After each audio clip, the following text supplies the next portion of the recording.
Hello நண்பர்களே, வணக்கம். நான் உங்கள் பிரியா. இன்றைக்கி நம்ம பார்க்க போகிற பதிவு என்ன அப்படின்னு பார்த்தீங்கன்னா, இன்றைக்கி வந்து நம்ம முருகப்பெருமான் வந்து நம்ம கூட வந்து இருப்பதை வந்து நம்மளால் உணர முடியுமா அப்படிங்கிறத பற்றி தான் நம்ம வந்து இந்த பதிவில் வந்து பார்க்கலான்னு இருக்கோம்.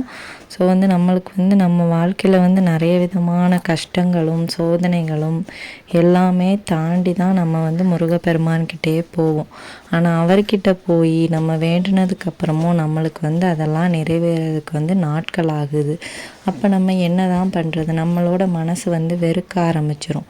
நான் வந்து என்ன தான் கடவுளை வந்து கும்பிட்றேன், அவருக்கு வந்து பூஜை செய்கிறேன், விரதம் இருக்கிறேன், தீபம் போடுறேன், அவருக்கு வந்து எல்லா இது பணிவிடைகளும் வந்து செஞ்சு தான் வைக்கிறேன். ஆனாலும் வந்து என் வேண்டுதலை வந்து அவர் வந்து கேட்கவே மாட்டேங்கிறாரே அப்படின்னு வந்து உங்கள் மனசில் வந்து ஒரு விரக்தி வந்து ஏற்படும்.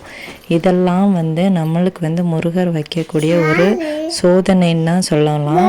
முருகர் வந்து நம்மளுக்கு வந்து சோதனையை தரக்கூடிய கடவுள் தானே தவிர அவர் வந்து நம்மளை வந்து கைவிடுற கடவுள் வந்து கிடையாதுங்க. கண்டிப்பாக அவர் வந்து சோதனையை தருவார். நான் இல்லைன்னு வந்து சொல்லவே மாட்டேன். அவர் வந்து எவ்வளவு சோதனையை தந்தாலுமே நம்மளுக்கு வந்து கண்டிப்பாக அவர் வந்து அதிலிருந்து ஆறுதலையும் அவரே தான் தருவார். அதுக்கு வந்து கொஞ்சம் நாட்கள் தான் ஆகும். ஆனால் வந்து இந்த சோதனைகள்லாம் எதுக்கு அப்படின்னு பார்த்திங்கன்னா, நம்ம வந்து அவரை வந்து தொடர்ந்து வந்து கும்பிட்றோமா, அவருக்காக வேண்டுதல் வைக்கிறோமா, அவருக்காக விரதம் இருக்கிறோமா, அவருக்காக விளக்கு வைக்கிறோமா, இதெல்லாம் வந்து அவரை வந்து சோதித்து பார்ப்பார். நம்ம வந்து அவரை வந்து இடைவிடாது அவரை வந்து வணங்கிட்டே இருக்கிறோமா, இல்லை வந்து எனக்கு வந்து நீங்கள் எதுவுமே செய்யலை, நான் இனி உங்களை கும்பிடவே மாட்டேன்னு சொல்லிட்டு நம்ம வந்து போயிடுவோமா, அந்த மாதிரிலாம் அவர் வந்து சோதனை பண்ணி பார்ப்பார். அந்த சோதனைகள் வந்து என்ன மாதிரி இருக்குது அப்படின்னு பார்த்திங்கன்னா, குடும்பத்தில் பிரச்சனைகள் இருக்கும், கணவன் மனைவிக்குள்ளே பிரச்சனை இருக்கும், உடம்பு சரியில்லாமல் போகும், இல்லை வந்து உங்களுக்கு வந்து என்ன சொல்கிறது, ஒரு விளக்கு ஏற்றணும் அப்படிங்கிற ஒரு மனசே இல்லாமல் இருக்கும். ஸோ இந்த மாதிரி நிறைய விதமான சோதனைகளை வந்து அவர் வந்து தருவார். முருகர் வந்து என்ன சோதனையை தந்தாலும் நம்ம வந்து அவரை வந்து கைவிடாமல் இடைவிடாது கும்பிட்டுட்டு வந்தோம் அப்படின்னா கண்டிப்பாக நம்மளுக்கு வந்து கைமையில் வந்து அவர் வந்து பலன் தருவார். இந்த காலகட்டங்கள் பார்த்திங்கன்னா நிறைய பேரோட வாழ்க்கையில் வந்து நிறைய துரோகம் பண்ணுறவங்க வந்து இருக்கிறாங்க. ஸோ அதுக்காக நம்ம வந்து ஆறுதலை வந்து இன்னொருத்தங்கள்கிட்ட தேடிப்போம். நம்ம மனசு கஷ்டமாக இருக்குது, எனக்கு வந்து ஒரு மாதிரியாக இருக்குது, எனக்கு வந்து எதுவுமே சொல்லணும்னு தோணலை அப்படின்னு சொல்லிட்டு நம்ம யார்கிட்டையாவது ஆறுதல் தேடி போனால் அந்த ஆளே நம்மளை வந்து இன்னும் கொஞ்சம் கஷ்டப்படுத்தி விடும். ஸோ இந்த மாதிரியெல்லாம் நம்ம வாழ்க்கையில் வந்து நிறைய சந்திக்க வேண்டியது இருக்குது. ஸோ இதெல்லாம் பார்த்துட்டு வந்து நம்ம வந்து மனசை வந்து தளர விடக்கூடாது. நம்ம வந்து ஆறுதலை வந்து அடுத்தவங்கள்ட்ட தேடி போகிறத விட இறைவன்கிட்ட தேடி போங்க.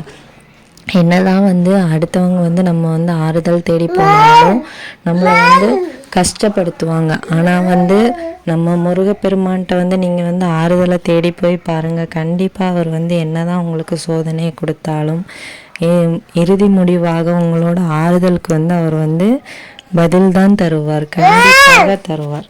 என்னதான் உங்கள் வாழ்க்கையில் வந்து கஷ்டங்களும் துயரங்களும் இருந்தாலும், என்னதான் உங்களுக்கு வந்து கஷ்டங்களும் கவலைகளும் இருந்தாலும் நீங்கள் வந்து ஆறுதலை வந்து அடுத்தவங்கள்ட்ட தேடாதீங்க, கடவுள்கிட்ட மட்டும் தேடுங்க. கண்டிப்பாக அவர் வந்து உங்களோட கஷ்டத்துக்கு வந்து முடிவை வந்து தருவார், கண்டிப்பாக தருவார். நீங்கள் அவருக்காக பூஜைகள் பண்ணணும், விளக்கு வைக்கணும், விரதம் இருக்கணும்லாம் இருக்கிறத விட அவருக்காக தினமும் ஒரு 5 நிமிடம் உங்கள் வாழ்க்கையில் வந்து ஒதுக்கி பாருங்கள். ஒரு நாளையில் ஒரு 5 நிமிடத்தை வந்து முருகருக்காக ஒதுக்கி உங்களோட குறைகளையும் உங்கள் கஷ்டங்களையும் உங்கள் கவலைகளையும் வந்து அவர்கிட்ட நீங்கள் வந்து ஷேர் பண்ணுங்கள். கண்டிப்பாக அவர் வந்து குறைச்சி வைப்பார். காலையில் பண்ண முடியலன்னா நைட்டாவது பண்ணுங்கள். ஒரு 5 நிமிஷம் பண்ணி பாருங்கள்.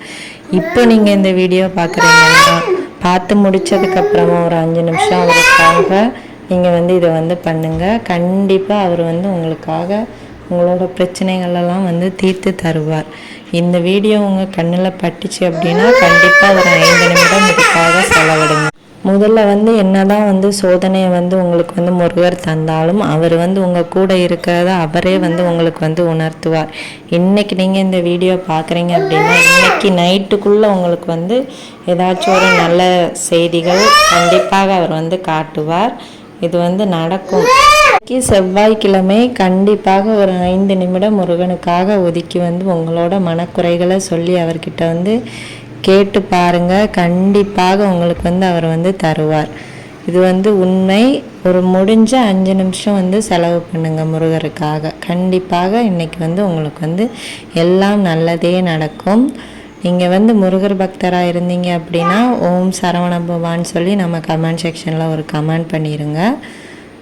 ஸோ உங்களுக்கு எந்த கஷ்டமாக இருந்தாலும் ஆறுதலை அடுத்தவங்க கிட்ட தேடாதீங்க, முருகப்பெருமான் கிட்ட தேடுங்க.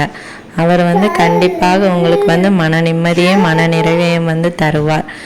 நம் சொந்த கடவுளாகிய கந்த கடவுள் நம் அனைவரையும் காப்பாற்றுவார். இந்த வீடியோவின் பதிவு உங்களுக்கு உபயோகமாக இருந்துச்சு அப்படின்னா லைக் பண்ணுங்கள், ஷேர் பண்ணுங்கள், மறக்காமல் நம்ம சேனலை சப்ஸ்கிரைப் பண்ணி வச்சுக்கோங்க. இந்த வீடியோவின் பதிவை பார்த்ததற்கு மிக்க நன்றி.